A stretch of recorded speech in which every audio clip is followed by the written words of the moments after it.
Hello guys, आज हम शुरू करेंगे chapter 4 maps class 6 geography NCERT का। इससे पहले वाले चैप्टर में हमने ग्लोब के बारे में पढ़ा था कि ग्लोब में क्या क्या होता है, लेकिन ग्लोब के कुछ लिमिटेशंस भी हैं। हम अर्थ को एज अ होल उसमें रिप्रेजेंट कर सकते हैं, लेकिन जब हमें किसी पार्ट को, अर्थ के किसी पार्ट को रिप्रेजेंट करना रहेगा तो हम क्या यूज़ करेंगे, हम यूज़ करेंगे मैप को। ठीक है, बट जैसे कि हमें अगर कोई कंट्री रिप्रेजेंट करनी है, कोई स्टेट रिप्रेजेंट करनी है, कोई डिस्ट्रिक्ट, कोई टाउन या विलेज रिप्रेजेंट करना है, तो ग्लोब हमारा बहुत कम काम आ सकता है। ऐसी सिचुएशन में हम यूज़ करेंगे मैप्स को। ठीक है, a map is a representation और a drawing of the earth surface और a part of it drawn on a flat surface according to a scale. Map एक रिप्रेजेंटेशन होता है या एक ड्राइंग होती है अर्थ के सरफेस की, जो किसी फ्लैट सरफेस पे हम ड्रॉ करते हैं। लेकिन इसको पूरी तरह से हम फ्लैटन नहीं कर सकते क्योंकि राउंड शेप में है हमारी अर्थ, तो उसको कम्प्लीटली फ्लैटन करना तो पॉसिबल नहीं है। हम देखते हैं कि जो हमारे मैप्स हैं वो यूज़फुल हैं बहुत सारे पर्पसेस के लिए। मैप में एक छोटा एरिया और एक छोटे छोटे फैक्ट्स हम देख सकते हैं। अनदर मैप में कोई दूसरा मैप है तो उसमें हम और भी ज़्यादा फैक्ट्स देख सकते हैं, जैसे कि जितने कि एक किताब में हों। When many maps are put together, जब बहुत सारे मैप्स हम एक साथ पुट करते हैं तो वो एक एटलस फॉर्म करते हैं। एटलस भी अलग अलग साइजेस के हो सकते हैं, उनमें जो मेज़रमेंट ड्रॉ की गई है, जो उन पे स्केल्स दिए गए हैं, वो भी डिफरेंट हो सकते हैं। Map provide more information than a globe, map पे हम ग्लोब से ज़्यादा इन्फॉर्मेशन देख सकते हैं। ये अलग अलग टाइप्स के होते हैं जो नीचे हम पढ़ेंगे अभी। सबसे पहले जैसे कि हमारा फिज़िकल मैप है। फिज़िकल मैप जो कि हमारे नेचुरल फीचर्स ऑन अर्थ को शो करते हैं। ठीक है, जैसे कि माउंटेन्स हैं, प्लेट्यूज है, प्लेन्स है, रिवर्स है, एट्सेट्रा, ये सारे क्या होते हैं हमारे फिज़िकल मैप। पॉलिटिकल मैप जिसमें हम cities, towns, villages, countries, states, ये सब की बाउंड्री देखते हैं, तो वो क्या होता है हमारा पॉलिटिकल मैप। और thematic maps, some maps focus on specific information, जो कुछ अलग इन्फॉर्मेशन, कुछ स्पेसिफिक इन्फॉर्मेशन पे फोकस करते हैं, जैसे कि रोड, तो वो सारे क्या होते हैं थीमेटिक। एक बार फिर से देखते हैं फिज़िकल मैप्स, जिनमें हम हमारे फिज़िकल नेचुरल फीचर्स जैसे कि माउंटेन्स, प्लेट्यूज, रिवर्स, एट्सेट्रा, इन सब के बारे में अगर कहीं भी दिया गया है तो वो क्या होगा फिज़िकल मैप। पॉलिटिकल मैप में cities, towns, villages, countries, states, ये सब क्या होंगे आपकी पॉलिटिकल। और थीमेटिक, अगर कोई स्पेशल इन्फॉर्मेशन दी गई है, कोई स्पेसिफिक इन्फॉर्मेशन दी गई है, जैसे कि रोड्स के बारे में, वो क्या होगा हमारा, वो होगा थीमेटिक मैप। ठीक है, coming to next page. Thematic maps में हमारे रेनफॉल मैप्स हैं, map showing distribution of forest का या इंडस्ट्रीज़ का भी जो शो करते हैं, उनका डिस्ट्रीब्यूशन शो करते हैं, वो क्या होंगे आपके थीमेटिक मैप्स होंगे। Suitable titles are given on the basis of information, अलग अलग टाइटल्स दिए जाते हैं इंफॉर्मेशन के बेसिस पे। There are 3 component of map, map के 3 कंपोनेंट होते हैं, डिस्टेंस, डायरेक्शन और सिंबल। कि डिस्टेंस कैसे उसमें दिया गया है, क्या स्केल हम यूज़ कर रहे हैं, कितने किलोमीटर को कितने हम सेंटीमीटर में या कितने मिलीमीटर में रिप्रेजेंट कर रहे हैं। डायरेक्शन, कौन सी डायरेक्शन में वो है और क्या हम एग्जैक्ट डायरेक्शन यूज़ कर रहे हैं या नहीं। या सिंबल्स जैसे कि ऐसे ऐसे ऐसे अगर हमें दिया गया है तो वहाँ पे पानी है, ऐसे ऐसे पानी है, या रोड्स के लिए कोई अलग रिप्रेजेंटेशन, पेड़ों के लिए, फॉरेस्ट के लिए कुछ अलग रिप्रेजेंटेशन, यानी कि सिंबल्स रिप्रेजेंट करते हैं। ठीक है, डिस्टेंस के बारे में पढ़ते हैं। Maps are drawings which reduce the entire world और a part of it to fit in a sheet of paper. Map में हम हमारे पूरे एंटायर वर्ल्ड को, वर्ल्ड मैप अगर आपने देखा है तो इतनी सी शीट पे हम पूरा वर्ल्ड मैप देख लेते हैं। यहाँ पे साउथ अमेरिका का, north America, Asia, Europe, Australia, ये सब हम एक ही मैप पे देख सकते हैं, एक शीट ऑफ पेपर पे देख सकते हैं। और we can say maps are drawn to reduced scales पे मैप हमारे ड्रॉ किए जाते हैं, but this reduction is done very carefully. ये जो रिडक्शन हम करते हैं ये बहुत ज़्यादा केयरफुली की जाती है कि जो डिस्टेंस उनके बीच में वो रियल लगे। तो उसके लिए हम एक स्केल का यूज़ करते हैं लार्ज डिस्टेंस के बजाय, जब हम छोटे रिप्रेजेंट कर सकते हैं। स्केल क्या होता है? Scale is the ratio between the actual distance on the ground and the distance shown on the map. जो एक्चुअल डिस्टेंस है, मान लीजिए कोई प्लेस का डिस्टेंस 1 किलोमीटर है, तो हम उसको 1 सेंटीमीटर में रिप्रेजेंट कर देंगे, ऐसा कुछ। For example, the distance between your school and your home is, जैसे कि आपका स्कूल और आपका घर 10 किलोमीटर की दूरी पे है, तो आप इसको 10 किलोमीटर में रिप्रेजेंट करेंगे। Distance by 2 centimetre on a map, और इस वैसे अगर हम इस मैप पे अगर इसको दिखाएंगे तो ये 2 सेंटीमीटर में हम दिखाएंगे। तो अगर इसका रेशियो हम लें 10 किलोमीटर टू 2 सेंटीमीटर, तो ये हो जाएगा कितना?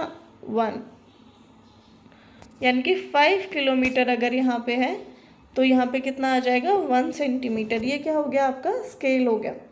तो इसी वजह से स्केल जो है आपका वो बहुत ज़्यादा इम्पोर्टेंट हो जाता है। You will be able to calculate the distance. अगर आपको स्केल पता है तो मैप पे कितना दिया गया है, आप एक्चुअल डिस्टेंस भी आप कैलकुलेट कर पाएंगे। मान लीजिए आपका ये मैप कोई है, इस पर यहाँ पे लिखा गया कि स्केल दिस एंड दिस, तो उसको यूज़ करके आप अपना एक्चुअल डिस्टेंस जो उन जगहों के बीच में या उन पर्टिकुलर प्लेसेस के बीच में जो डिस्टेंस है, एग्जैक्ट डिस्टेंस है, वो आप स्केल की मदद से पता कर सकते हैं। इसको हम कहते हैं स्मॉल स्केल मैप। ठीक है। When a small area like your village or town is to be shown on paper, अगर छोटी जगह हमें दिखानी है तो हम लार्ज स्केल मैप यूज़ करेंगे, अगर हमें बड़ी जगह दिखानी है तो हम स्मॉल स्केल यूज़ करेंगे। ठीक है। Direction, most map contain an arrow with the letter N at the upper N. ठीक है। मैप्स में आपने देखा होगा कि यहाँ पे नॉर्थ आपका दिखता है, ठीक है, ऐसे एरो करके एक बना होता है, ऐसे अगर आपने देखा हो तो इसको हम क्या कहते हैं? नॉर्थ लाइन कहते हैं। When you know the north can be find out other direction. For example, अगर आपको नॉर्थ पता है तो बाकी सारे डायरेक्शन भी आप इसी से पता कर सकते हैं। अगर यहाँ पे नॉर्थ है तो यहाँ पे साउथ होगा, अगर यहाँ पे एक सेकेंड, यहाँ साउथ है, यहाँ ईस्ट होगा, और यहाँ पे क्या होगा? वेस्ट। अगर आपको एक डायरेक्शन पता है तो बाकी के डायरेक्शंस आप इससे पता कर सकते हैं। तो जो 4 मेजर डायरेक्शंस हैं हमारी, नॉर्थ, साउथ, ईस्ट और वेस्ट, इनको हम क्या कहते हैं? इनको हम कहते हैं कार्डिनल पॉइंट्स। ठीक है, cardinal points. Other 4 intermediate directions, और भी 4 डायरेक्शंस होती हैं, जैसे हमारी नॉर्थ ईस्ट है, साउथ वेस्ट, नॉर्थ वेस्ट। ठीक है। नॉर्थ, साउथ, ईस्ट, वेस्ट, ये सब तो है ही, इसके साथ साथ north east, south east, north west और साउथ वेस्ट, ये वाली डायरेक्शंस भी होती हैं। ये आपका हो गया ईस्ट, यहाँ पे वेस्ट, ये नॉर्थ और ये साउथ। तो नॉर्थ और ईस्ट के बीच में क्या होगा आपका? North east. साउथ और ईस्ट के बीच में साउथ ईस्ट। साउथ और वेस्ट के बीच में साउथ वेस्ट, और नॉर्थ और वेस्ट के बीच में आपका होगा नॉर्थ वेस्ट। ओके। ठीक है। इसके बाद आपका दिया गया है फाइंड आउट द डायरेक्शन। ठीक है, ये सब ज़रूरी नहीं है। We can find out the direction of a place with the help of a compass. हम एक कंपस की हेल्प से, अगर आपने कोई पुरानी फिल्में देखी हैं या कोई सी पे अगर आपने देखा है, कोई वॉयज पे जा रहा है नेविगेशन के लिए, ऐसा एक कंपस यूज़ करते हैं। ठीक है। इसकी वजह से, इसकी मदद से डायरेक्शंस का पता चल सकता है। ये मैग्नेटिक निडल इसमें होती है जो नॉर्थ साउथ डायरेक्शन में हमेशा रहती है। मैग्नेटिक ये निडल है, इसकी जो डायरेक्शन है वो नॉर्थ साउथ रहती है। अगर नॉर्थ साउथ डायरेक्शन का हमें पता चल रहा है तो वही बात है कि हम बाकी के डायरेक्शंस पता ही कर सकते हैं। ठीक है। इसमें इतना ही हमें पढ़ना है डायरेक्शंस में। इसके बाद सिंबल्स के बारे में थोड़ा सा देख लेते हैं। It is the third important component of a map. Symbols हमारा थर्ड इम्पॉर्टेंट कॉम्पोनेंट है। It is not possible to draw on a map the actual size. हमारे मैप पे एक्चुअल साइज ड्रॉ करना तो पॉसिबल नहीं है, जैसे कि बिल्डिंग्स हैं, रोड्स हैं, ट्रीज़ हैं, ये सारी चीज़ें। So they are shown by certain letters, कुछ लेटर्स से, कुछ शेड से, कुछ कलर से कुछ पिक्चर्स या लाइन्स से हम इनको शो करते हैं, और इन्हीं को हम क्या कहते हैं, symbols. When the use of this symbols map can be drawn easily. ठीक है, ये सारे सिम्बल्स को यूज़ करके हम मैप को इजीली पढ़ सकते हैं, इजीली समझ सकते हैं। Map have a universal language that can be understood by all. कुछ यूनिवर्सल सिम्बल्स होते हैं, इनको हम कहते हैं कन्वेंशनल सिम्बल्स। कुछ कन्वेंशनल सिम्बल्स हमें दिए गए हैं नीचे, एक बार देख लेते हैं। जैसे कि रेलवे लाइन की अगर बात करें तो कुछ इस तरीके से आपका दिया जाता है। ब्रॉड गोज अगर है तो मीटर गोज के लिए ऐसे दिया जाता है। रेलवे स्टेशन के लिए ऐसे रिप्रेजेंट किया जाता है।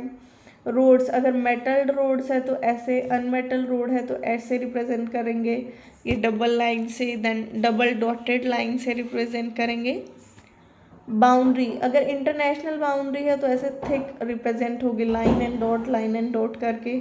स्टेट है तो ऐसे थोड़ा सा कम थिक होगा, और फिर अगर आपका डिस्ट्रिक्ट है तो इस तरीके से आप रिप्रेजेंट करते हैं। पानी का मैंने आपको बताया ही था कि वेल है, टैंक है या कैनाल है, तो उसको इस तरीके से आप रिप्रेजेंट करते हैं। टेम्पल के लिए ऐसे, चर्च के लिए चर्च जैसा हम कुछ बना देते हैं, मॉस्क के लिए ऐसे, और छतरी के लिए इस तरीके से हम रिप्रेजेंट करते हैं। पोस्ट ऑफिस को पीओ कहते हैं, पोस्ट एंड टेलीग्राफ ऑफिस को पीटीओ, और पुलिस स्टेशन के लिए पीएस हम लिखते हैं। सेटलमेंट मतलब जहाँ लोग रहते हैं उसको कुछ ऐसे, और ग्रेवयार्ड को कुछ ऐसे रिप्रेजेंट करते हैं। ट्रीज़ को ऐसे रिप्रेजेंट किया जाता है, घास को कुछ ऐसे ऐसे रिप्रेजेंट करते हैं। आप ड्राइंग्स में भी ऐसे बनाते होंगे कभी। तो यही सारे सिंबल्स यूज़ किए जाते हैं, जिनको हम कन्वेंशनल सिंबल्स भी कहते हैं। बहुत सारे कलर्स भी इसके लिए यूज़ किए जाते हैं।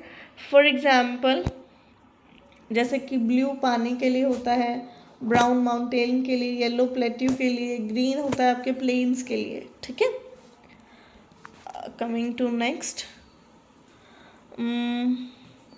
ये एक दिया गया है यहाँ पे एक drawing, Sundarpur village and its surrounding areas. हमने कुछ मिस कर दिया क्या बीच में? नहीं, ठीक है। ये एक विलेज का आपको मैप दिया गया है। जैसे ये ग्रीन वाला हमें अब पता है कि ये क्या है, ये हमारे ट्रीज़ है। ब्लू जहाँ रिप्रेजेंट किया गया वहाँ पे क्या है, पानी है, ये रिवर है, ये पॉन्ड है, ऐसा करके। यहाँ पे ये देखिए, ये मॉस्क यहाँ पे एक बनाया गया है, ये टेम्पल बनाया गया है। नॉर्थ डायरेक्शन यहाँ पे रिप्रेजेंट की गई है, रेलवे लाइन यहाँ पे दी गई है। ठीक है, यहाँ पे ये देखिए पोस्ट एंड टेलीग्राफ ऑफिस है, पीएस है यानी कि पुलिस स्टेशन है। ग्रेवयार्ड भी यहाँ बनाया गया है, स्कूल है। बहुत सारी चीज़ें हमें यहाँ पे दिखाई दे रही हैं जो हमने अभी पिछले सिंबल्स पढ़े थे। तो इसी तरीके से हम समझ सकते हैं। ठीक है, sketch. A sketch is a drawing mainly based on memory and spot observation and not to scale. Sometimes a rough drawing is required to area. ठीक है, sketch क्या होता है? sketch एक rough kind of area, आपकी कुछ यादाश्त पे जो आप बनाते हैं उसको हम क्या कहते हैं? sketch. आपकी मेमोरी के बेसिस पे, जैसे आपने सुना होगा कि कभी किसी कन्विक्ट को अगर किसी ने देखा है तो उसका स्केच बनवाते हैं पुलिस स्टेशन में। आपने मूवीज़ में या सीरियल्स में ऐसा बहुत देखा होगा कि स्केच बनवा लो। तो उसकी मेमोरी के बेसिस पे जो वो बनता है या ऑन स्पॉट ऑब्जर्वेशन के बेसिस पे जो बनता है, दैट इज़ अ स्केच। ठीक है, suppose you want to go to your friend's house but you don't know the way your friend. ठीक है, जैसे अगर आपको अपने घर से आपके फ्रेंड के घर जाना है तो फ्रेंड अगर आपको एक रफ सा ऐसा बना के दे दें तो वो क्या होगा, वो एक स्केच होगा, वो मैप, एक प्रॉपर मैप नहीं होगा, क्योंकि हम उसमें स्केल यूज़ नहीं कर रहे हैं कि इतना किलोमीटर इज इक्वल टू इतना सेंटीमीटर करके, ऐसा कोई स्केल हम यूज़ नहीं कर रहे हैं। इसीलिए वो क्या होगा आपका, वो एक स्केच मैप होगा।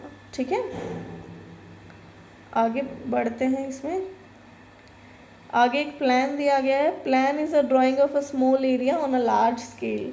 प्लान क्या होता है, जैसे कोई बिल्डिंग का प्लान आपने सुना होगा, कहीं पे कोई बहुत बड़ी बिल्डिंग बनने जा रही है तो उसका एक प्लान, या फिर कोई मॉल बनने जा रहा है तो उसका प्लान क्या होगा, एक छोटी जगह के बारे में अगर एक लार्ज स्केल पे बताया जाए तो वो क्या होता है, प्लान।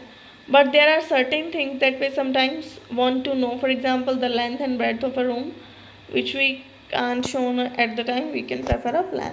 जैसे घर का आप प्लान बनाते हैं ना कि आपके घर में कहाँ क्या होगा, आपका रूम का क्या डायमेंशंस होगी, किचन कहाँ पे लोकेटेड होगा आपका, तो इसी तरीके से ये क्या होगा, प्लान होगा. ओके, तो I hope map, sketch, plan और सिंबल्स, डायरेक्शंस, इसके साथ साथ आपको सारी चीज़ें जो भी हमने इस चैप्टर में पढ़ी हैं वो क्लियर होंगी. अगर आपको कोई भी डाउट या क्वेरीज़ है तो आप कमेंट सेक्शन में मुझे लिख के बता सकते हैं. आपके सारे डाउट्स और क्वेरीज़ का 1 बाय 1 हम सोल्व कर देंगे. ठीक है, ओके, आज के लिए इतना ही. Thank you, bye bye.